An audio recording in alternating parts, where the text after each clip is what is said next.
Dalam cahaya yang tersisa, dia sudah bisa melihat kepalan tangan dan angin kencang datang langsung ke arah punggungnya. Pria berjubah putih itu merasakan dadanya sesak, lalu lubang darah muncul di dadanya, sekujur tubuhnya serasa hancur, dan seluruh tubuhnya terlempar keluar, mundur ke belakang, sebuah lubang berdarah muncul di dadanya, dan jantungnya hilang. Seteguk besar darah muncrat, dan sebelum pria berjubah putih itu sempat bereaksi, dia dipukul dengan keras lagi dan menghantam tanah. Sebuah kawah besar tercipta di tanah tandus. Kehidupan naga merah, dan kemudian angin menderu meledakkan sosok yang malu itu dan melayang di depan Xiao Yan. Eugene menggunakan kekuatan jiwanya untuk mencari jiwanya tanpa ragu-ragu. Adapun 3 orang di Zhonggu, mereka telah direncanakan sebelumnya dan menderita beberapa luka ringan, tetapi pada dasarnya mereka telah pulih selama pertempuran Xiao Yan. Menyaksikan pertarungan kekuatan spiritual Xiao Yan, mata mereka bertiga bersinar terang.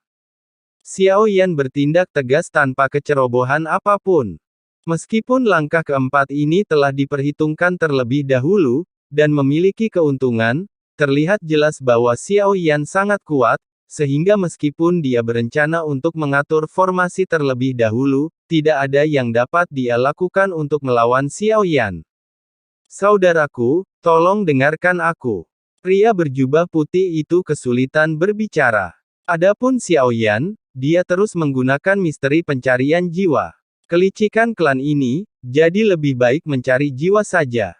Tetapi ketika Xiao Yan memasuki jiwanya dan mencoba mengekstraksi ingatannya, dia menemukan bahwa ingatannya diblokir, dan dia dapat dengan paksa menerobos blokade ini. Namun kemudian orang tersebut juga akan langsung mati bersamaan dengan blokade tersebut.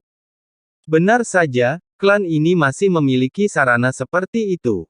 Meskipun dia tidak mendapatkan ingatannya, ketika dia mengecilkan jiwanya, Xiao Yan menyadari sesuatu yang aneh yang mengejutkannya.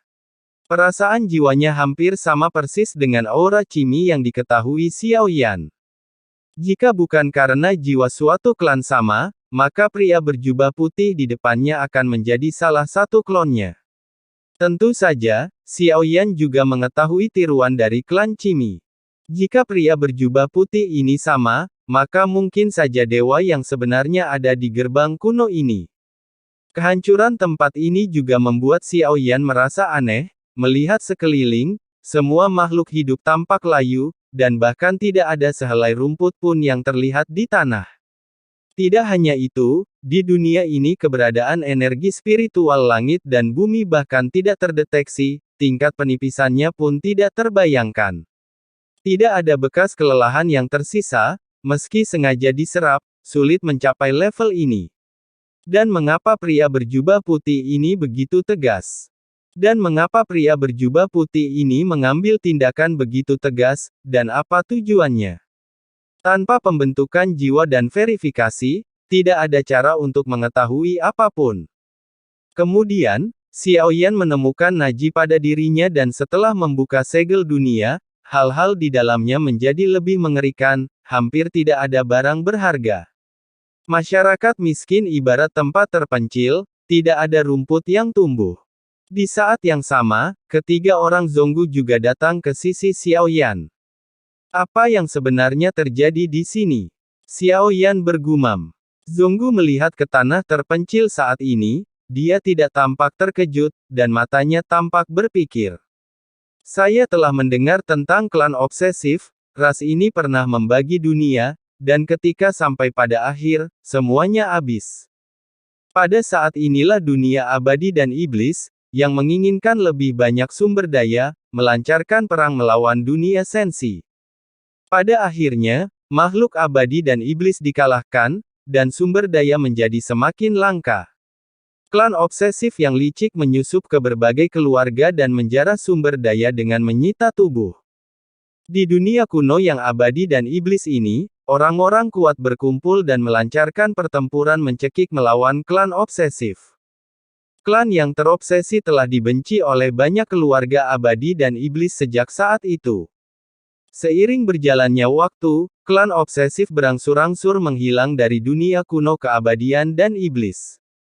Sampai saat ini belum ada kabar keberadaan klan obsesif di dunia kuno keabadian dan iblis. Sangat disayangkan ketika klan terobsesi berada di puncaknya, saya tidak menunjukkan bahwa saya mendengar tentang klan yang kuat ini sampai kekuatan saya meningkat. Tetapi semuanya telah menjadi sejarah, bahkan jika itu kuat, itu telah terhapus oleh arus deras waktu. Kehancuran yang kita lihat sekarang mungkin ada hubungannya dengan klan obsesif. Saat itu, klan obsesif terpaksa masuk ke dunia luas milik mereka, tanpa pasokan sumber daya, wajar jika kebutuhan yang kuat akan sangat besar dan habis. Dia berkata perlahan. Dia menceritakan tentang perkiraan pemusnahan klan terobsesi, yang membuat klan obsesif berbeda dari klan Yuan Shen. Dewa asli dihancurkan dalam invasi karena dia terlalu kuat dan terlalu sombong. Dan meskipun misteri juga kuat, keberadaannya lebih mirip kepiting pertapa yang ahli dalam menangkap. Orang yang kuat memiliki banyak klon untuk memperkuat dirinya. Akibatnya, ada beberapa situasi yang mengerikan, seperti sekte kuat tertentu yang bahkan tidak tahu kapan temperamen pemimpin sekte mereka berubah secara drastis. Belakangan, saya mengetahui bahwa jenazah tersebut dibawa pergi oleh klan terobsesi, dan klan tersebut telah diatur sejak saat itu. Cincin tanpa tulang awalnya ada dalam sebuah keluarga, sebagian besar karena nenek moyang keluarga. Seiring berjalannya waktu, semakin banyak orang berkuasa yang merasa kesal, atau beberapa keluarga membuat porselennya berlumuran darah. Seluruh dunia kuno yang abadi dan iblis disiksa seperti kanker oleh klan obsesif, dan kemudian perang pemusnahan pun pecah. Jadi, apakah dunia yang kita jalani saat ini nyata atau palsu?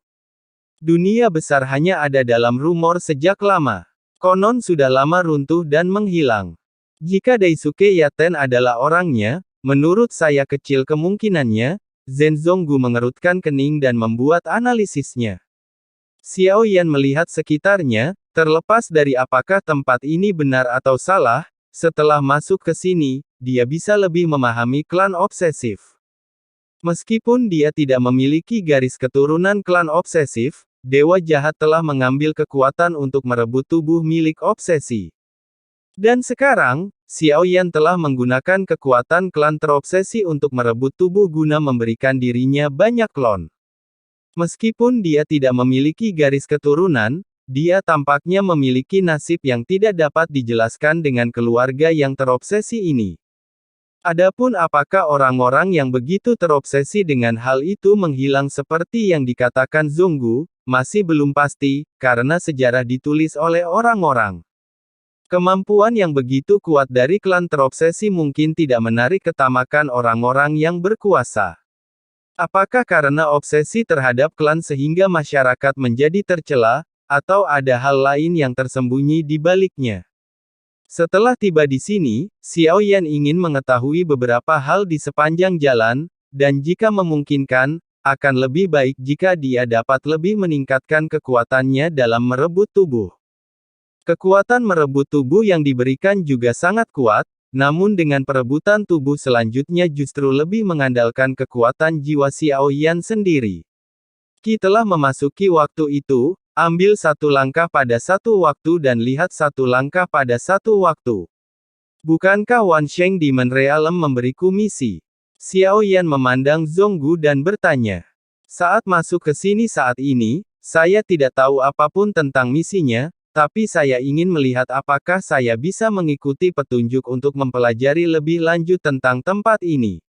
Alangkah baiknya jika misinya bisa diselesaikan ngomong-ngomong, lagi pula di Halloween Ring banyak item yang membutuhkan poin kontribusi, termasuk Dog Ice Body, tetap perlu mendapatkan poin kontribusi.